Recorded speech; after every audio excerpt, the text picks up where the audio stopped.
Hello my sweet potatoes, it is Michelle and today we're going to be doing another acne update. If you have been following me for a while, then you know that I've been struggling with acne for a little bit. So I've been making these videos. This is my second video. If you want to watch my first one, I will link it up here. I'll also be doing a little update on things that I talked about in my last video. So make sure that you go watch that before you watch this one. Also, I am barefaced right now, so this is what my acne looks like right now. And I mean, my skin is not the best, but it's also not the worst.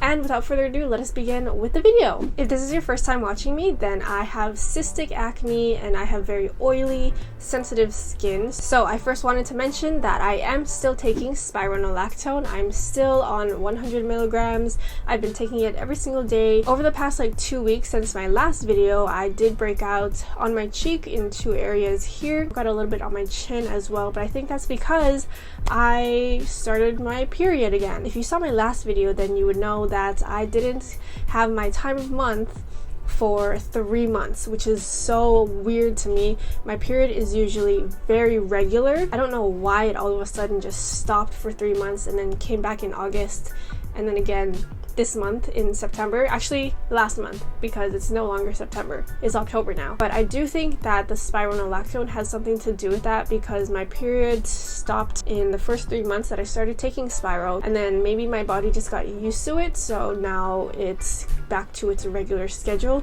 I don't know, but I did have my period, and I think that is why I broke out on my chin. Breakouts in that area is kind of related to your hormones. Women tend to break out more in those areas during their time of month, and that brings me onto my next topic, which is acne face mapping. This is something that I have been looking into recently. I recently found out about it. So basically, if you break out in certain areas of your face, it is correlated to something else going on inside your body. So for me, I personally break out a lot on my temples and on my cheek. So I have this image that I saved from Google, and it's showing me that if you break out on your ears and temples, that is related to your kidneys. So something is going on in your kidneys to make you break out in that area. And this image says that it could be because of dehydration, stress, or excess oil production, which is really interesting because when I was breaking out a lot, I felt like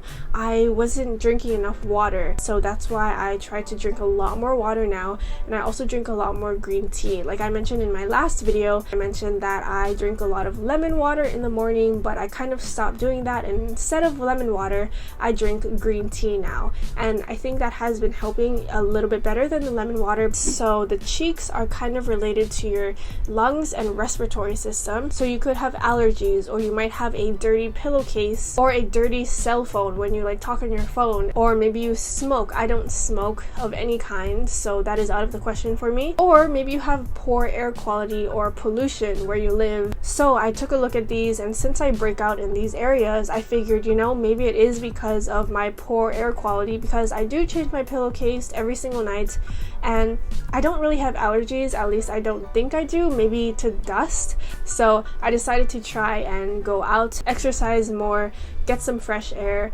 and just get out of my room. The other thing is that I have been experiencing asthma, so I think asthma could be another factor into my acne because it affects my lungs, and apparently your lungs are connected to your cheeks. It seems that my acne is caused a lot by my diet and also my environment. I don't want to have to keep relying on pills, prescribed ointments, and creams. I don't want to have to rely on those things my entire life, so I want to be able to find the root cause so that I can really treat the acne from the root. So I definitely think that this acne face mapping thing is onto something. So moving on from that, I wanted to give you an update on the tea tree oil and witch hazel that I have been using. I mentioned this in my last video. I knew that the witch hazel was good for me, and I do think it is still really good. My skin feels so clean afterwards, but not stripped and tight.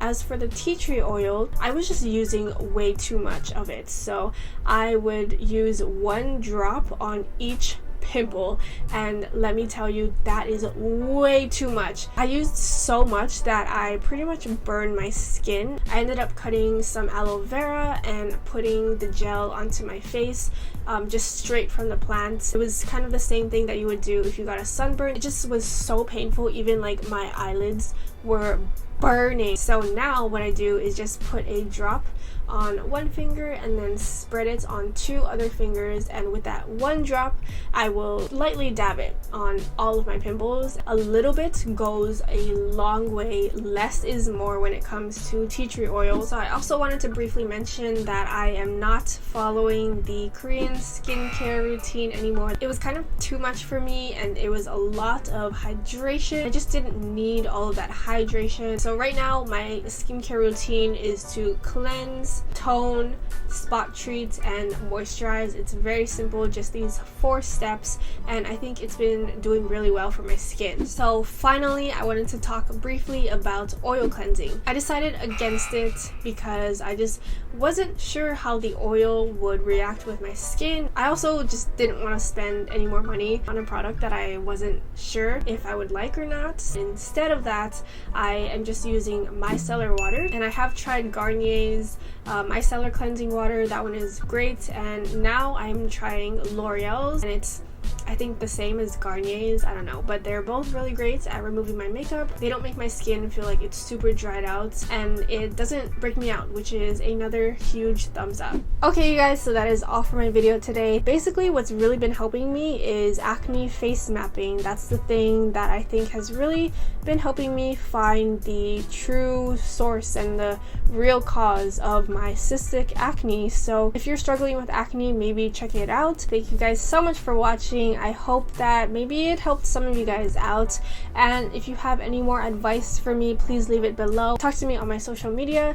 Give this video a thumbs up. Make sure that you are subscribed and turn on my notifications, and I will see you guys in my next video. Bye!